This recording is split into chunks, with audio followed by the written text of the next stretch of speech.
大家好，今天是2024年的11月29号，我们今天接着来看看房地产相关的新闻啊。经济日报报道啊，说近日啊，提前还贷的人啊后悔了啊，这个词条啊上了这个热搜啊。我是不能理解什么叫提前还贷的人开始后悔了啊。说事情的起因是啊，随着这个存量房贷利率啊集中的调降啊，多数借款人的利率啊普遍下降了约0.5%左右，说部分降幅啊高达1%啊。此外，存量房贷利率已经开启了重定价周期调整工作啊，本来是你要到明年啊才能调整这个周期啊，其现在已经提前了啊。每位借款人的这个房贷利率啊有望提前降低，相比之下，部分提前还贷的购房者认为自己亏了，因此感到后悔。我就不理解哪个提前还贷的人觉得自己亏了。官方的这个逻辑是说啊，让你们现在不要提前还贷了，你看你现在提前还贷，明年你的利息马上就要降了，那你现在你还，你是不是利息高一点？你等到明年还，明年这个利息就低了，所以你现在不要提前还贷，这是什么逻辑？那你既然说有人提前还贷，他现在后悔，那可以啊。那你银行现在放开这个提前还贷，随便什么人都可以去提前还贷，你让这些人都去后悔去啊？你为什么银行现在还要卡呢？完全是在跟你偷换概念啊，制造焦虑。你不管这个利率现在多少，你只要现在提前还贷，你的负债率就在下降。你负债率下降，你的担子就能轻一点，没有任何问题。它里面还给你举一个例子啊，说你不要光去看这个贷款利率啊，贷款利率是这个名义利率，你要去看这个实际利率。我真觉得这个小编骗人都不会骗啊，实际利率难道不比这个名义利率还要高吗？我们现在是一个通缩的环境啊，你名义利率4%，你去减去一个通胀，我们通胀是负的呀，对不对？等于说你再加上一个通缩，至少你的实际利率是在5%左右。那你现在你望眼整个市场，有什么收益率是超过5%的？没有吧？你银行的定期现在也不就2%吗？所以你就能看到我们有些人真的是坏呀，睁着眼睛跟你说瞎话，还能说我们这个提前还贷，说有人开始后悔了，后悔什么？完全没必要后悔，该提前还贷的就赶快还，自己的负债率越低越好啊。我们再来看看这个写字楼新闻啊，据这个中量联行的这个数据啊，截止到今年10月份啊，目前全国20个重点城市中啊，有9个城市甲级写字楼空置率水平是高于30%的。那你从1、2线城市这个写字楼的空置率也能感受出来，为什么现在大学生找工作现在特别难，对不对？我们这边不像美国那边写字楼空置率低，你还可以说啊，自从那个新冠疫情以来，美国那边流行居家办公，我们这边没有这种文化吧，对不对？只能说我们现在企业越来越少，那企业越来越少，可不就大学生现在找工作越来越难吗？所以什么时候我们就业市场开始好了，你去看看这个写字楼空置率有没有出现明显的下降。接下来我们再来看看马光远啊，马光远其实我最早认识他应该是在我上大学的时候，那个时候有一档这个财经节目叫做这个财经郎眼啊，马光远经常作为这个嘉宾去。昨天啊，这个马光远啊发视频啊说怼这个外资啊，说外资对我们这个房地产预测完全就是诽谤啊。我们今天再来看看马光远是怎么样反驳这个外资的啊。房价会不会回到过去？我觉得脑子应该清醒一点，肯定回不去了。因为整个市场的基本面今非昔比，我们只是说主要的指标能够稳住，比如说销售相对于2024年不再下滑，明年再下滑2位数的概率不大。其实我是非常反对专业机构动不动像算命先生一样，然后讲多少多少。甚至有些是要小数点后还给你加上啊，跌20几点几等等等等，这是很荒唐的。因为中国房地产2025年究竟怎么走，完全取决于我们的政策怎么样来应对。我们今年销售下滑接近20几，到了10月份收窄到10几了。在政策层面，如果延续目前的这么一个态势的话，到明年的时候再大幅度下滑的概率我认为不大。但是也不要期待说我们的这些政策下去以后会立竿见影，有很多的地方要下去以后要发挥作用本身还需要一个时间啊，这个时间可能会比较长。但至于说跌多少，在我们用了这么多的政策以后，你说2025年还要下跌25%，我认为是胡扯。专业机构的预测一定是有前提的，它一定是分情形的，你不是算命啊，对吗？因为影响因素太多，这些因素又具有不确定，你怎么能把这种不确定最后归结为一种确定呢？这不很荒唐吗？其实人家外资给出相关的这个预测，对吧？下跌10%，下跌25%，仍然是经过相关的测算的，是你现在的存量房有多少，你现在的开工面积有多少，人家是通过这样算出来的，而你马光远说外资机构这个预测，感觉是跟算命先生一样，那你有什么依据你去反驳吗？没有呀，你的依据就是我们这边是有政策的。那我想问一下，像你说的，我们明年啊还维持现在政策的这个力度，我们明年还能有今年这样的政策力度吗？我们多少个城市，你看一些大多数的一些3、4线的城市已经全部脱光了，没有限制，你随便怎么买。现在还有政策空间的也就北京、上海了吧？广州基本上你说它还能有什么政策吗？广州基本上该给的政策也都给了吧？户口好像慢慢也要放开，那我不知道这个明年你对这个政策还能有多大的这个期待？工具箱里真的已经没有工具了，你硬要说工具，那也就只能上喇叭了。就全国现在楼市到底是一个什么状况？我之前看有些人调侃过，说中国的这个房地产，你现在套新房都不要再建了，就现在这些存量房已经远远超过我们这个人口了。我之前不是给大家分享过，就是国内一个博主啊，他叫这个什么末日求生，他经常去探访一些我们国内啊这个恒大、碧桂园啊这种知名的暴雷房企的一些楼盘啊。他这2天到了福建这边啊，我们来看一下福建这边楼盘的一个情况，你看一下入住率到底有多少。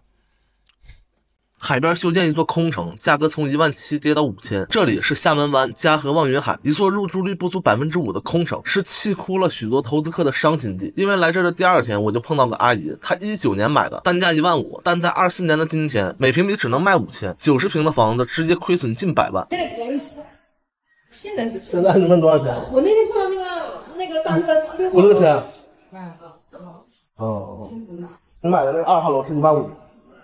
14900。楼盘经历了停工、烂尾、延期交付，不仅没有任何赔偿，反而依旧要按时还贷。而他买的还不是最贵的，当时最贵的楼王每平米卖到了2万元。1号楼是最贵啊，1号楼那时候要卖到2万左右。对呀，我卖最少在2万左右。更要命的是，由于这边没什么配套，但是海边高层风大，他自己不太想住。可如果不进行额外投入，购置床品、沙发、电视、冰箱、洗衣机、网络，现在空房对外出租，每个月也只能租500块钱。进行民宿托管的话，需要交2万的装修费，不知道什么时候才能回本，简直成了一块心病。其实我当时很想安慰他，说这都算好的，至少开发商给了精装交付，起码能住人和解决基础的洗漱、做饭问题。因为老观众都知道，我之前去过几个楼盘，也是房价在2万左右，但毛坯交付，不仅无法出租，还要按时交房贷和物业费，以及面临物业跑路，那才是真正的烂在手里。当然了，最重要的就是枯燥，平时你可能真的看不到什么人，看到的也只是这里为数不多的老人。至于这里的租金便宜，主要是配套较差，外卖就别想了，要么自己做饭，要么去楼下吃沙县和业主食堂。业主食堂我去过1次就不想去了，非常不适合我的口味。然后四通一达等快递也是不送的，需要到附近的村镇4个不一样的地方领取。至于买菜什么的，逢4、逢7、逢9，附近的村子上会有集市，可以买到新鲜的水果蔬菜和土鸡土鸭，或者是美团优选等团购软件上，价格也不贵。但值得一提的是，我认为这里未来人会多起来的，不过是以租户为主，尤其是北方，原因是气候问题。11月份我的老家东北就已经开始下雪了，气温0至零下20度左右徘徊，一个冬天的供暖费就要2000多，供暖效果还未必好。老观众都知道，怕冷是我出来南下旅居的原因之一，而这里的冬天最冷的还0上5度至0上20度，租金500起，还有沙滩美景以及便宜的海鲜。这种新鲜的黑草虾在我们东北至少也得30块往上，而附近的集市只需要16块钱1斤。然后如果你有车，意味着你可以实现1个小时到达厦门，去享受厦门的医疗资源，综合性价比我个人认为是不错的，前提是这里的价格别涨起来。就是你看房价短短的也就4、5年的一个时间啊，从15000跌到5000，2/3跌没了。就这个阿姨她要回本的话，她回本得涨2倍啊！你觉得未来房子还能涨2倍吗？最后昨天说到这个买房啊，关于这个买房啊，这个老苗啊，昨天还有一段补充的内容啊，我们一起来看一下。这2天啊一直在说新房，我也一直在强调，现在绝对不是买新房的好机会、好时机。今天呢说一个重点，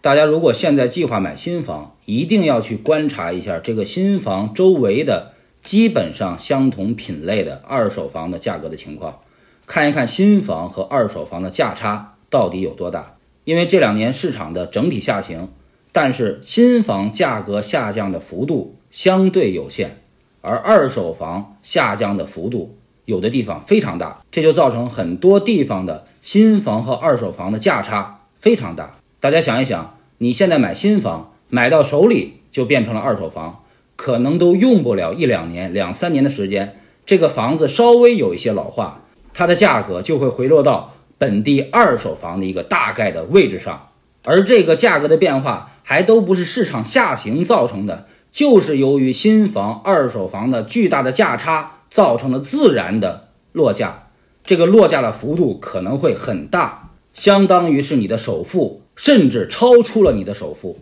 很多朋友去买新房是不想再租房子住了，但是大家想一想，如果当你的首付赔没了，那么你租房和买房还有什么区别呢？对不对？你租房是把租金交给房东，你买房，你把首付如果赔没了，那么这个房子就不是你的，它是银行的，那么你交给银行的这个房贷的利息，本质上和租金没什么区别，相当于是把租金交给了银行。所以买房和租房没有任何的区别。如果说一定要有区别的话，那就是随着市场的下行，你租房，房子的跌价是由房东来承担的，而你买房，房子的跌价还是由你自己来承担的。那大家算一算，你的首付可能赔没了，你交给银行的房贷利息本来就是银行的，唯一属于你的本金可能也会赔没了。也就是说，在你买房的3、4年、5、6年的时间之内，你关于这套房子所有的投入、所有的付出都在化为乌有，都是在打水漂，这个损失是非常巨大的，对不对，朋友们？当然，现在有一些新房，它的价格和周边的二手房差距没那么大，甚至是倒挂的，或者说有一些新房现在直接通过提高社区品质、提高得房率的方式变相降价，那么这种情况会好很多。但是随着市场整体的继续下行，未来变相降价的力度的继续加大，特别是土地价格的下滑，导致新房的价格未来会有一个比较大的下降的空间。这些因素加起来也会推动你手里的二手房会继续的价格下沉。所以现在即便是新房和二手房的价差没那么大，买新房仍然不划算。所以我想提醒朋友们，现在如果买房，新房一定要慎重，如果要买的话，尽量可以考虑二手房、次新房，它的代价、它的损失要小很多。当然你说我就要买新房，你当消费没问题，但是这么大的一个损失，这么高的一个消费，可能不是大部分朋友可以承受的。你相当于是首付和你这5、6年的付出全都是打水漂，瞎折腾，全都蒸发了，这么高的消费不是很多人能够承受的。所以现在买新房，包括买二手房，朋友们一定要慎重，好不好？昨天我看了一下评论啊，我觉得有些朋友说的对啊，他这里少说了一点，就是新房啊，现在新房这个品质真的是很差，就跟这两天很多人都在吐槽这个羽绒服，对吧？说这个羽绒服里面都是这个绒丝啊，跟以前这个质量完全不能比。你去看看以前的羽绒服，那个里面你不管款式怎么样，里面至少是真材实料。你再看看现在的羽绒服，房子感觉现在也是这样子。以前的房子是一个什么质量，现在的房子是一个什么质量？我之前跟一个阿姨聊天啊，这段时间我们不是这个国内搞了很多这个什么家电以旧换新嘛，他就把他们家的这个空调给换了。他换的时候，那个装空调的师傅就给他说啊，还是以前的空调好，你看现在的空调用不了几年就坏。其实也没办法，以前我们是一个消费升级的时代，对吧？这个厂商啊，他会精益求精啊，把自己的商品品质做好，价格能卖一个相对来说比较高的一个价格。那现在全都是一个消费降级，你就不要去追求这个品质了，能用就可以了。可能在这一个过渡期啊，你要说真的让大家全部都适应过来，是需要一个过程的。但是我觉得随着时间的推移啊，再过个几年之后，大家慢慢就习惯了啊。羽绒服里面都是绒丝啊，也能接受啊，能穿就可以，只要你价格便宜啊，你不要再去搞一个啊，你就品质这么差，你还卖我一个很高价格，这个就很多人心里就接受不了了。总之还是一句话，买新房的话你要慎重，可能那个品质真的也好不到哪里去啊。好吧，那今天就说到这里，谢谢大家。